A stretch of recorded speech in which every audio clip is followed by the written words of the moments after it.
Salut la famille, j'espère que vous allez bien, j'espère que vous vous protégez. Je voulais aussi parler ce matin de l'entrepreneuriat. Essayez d'entreprendre un petit commerce, peu importe la grandeur. Essayez d'entreprendre quelque chose qui vous rend indépendant. C'est-à-dire vous dépendez de vous-même, vous ne dépendez pas du gouvernement, vous ne dépendez pas des parents. Même déjà à l'âge de 18 ans, on peut déjà commencer son petit commerce à côté. Et au fur et à mesure que le commerce grandit, vous allez voir que des opportunités vont s'ouvrir à vous. Mes entrepreneurs, frères et sœurs, restez connectés, l'entrepreneuriat c'est le futur. Déjà avec 10 000, on peut commencer un commerce de charbon. Et au fur et à mesure que le commerce grandit, on met de côté les économies.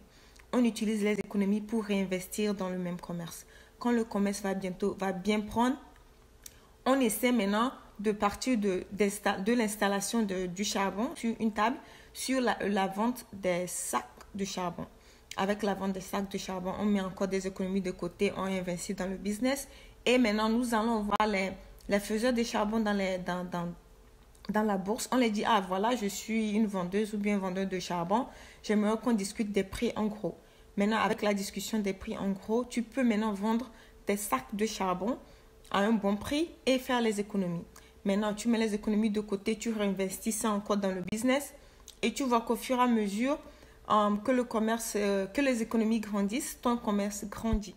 Maintenant que le commerce du charbon a bien pris et que maintenant dans le quartier, tu es reconnu pour la vente des charbons en sac, tu introduis maintenant l'alimentation. Avec l'alimentation, tu commences avec une petite table à côté, des boîtes de conserve et au fur et à mesure que le commerce du charbon grandit, tu mets de côté les économies, tu réinvestis dans l'alimentation.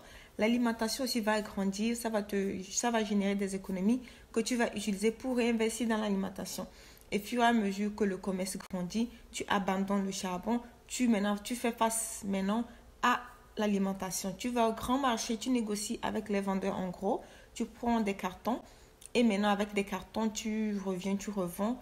Tu mets de côté les économies, tu réinvestis dans l'alimentation. Au fur et à mesure que ton alimentation augmente, le business grandit, tu cherches maintenant à aller discuter ou négocier les prix avec l'usine de fabrication. Et du coup, tu fais déjà l'import et l'export.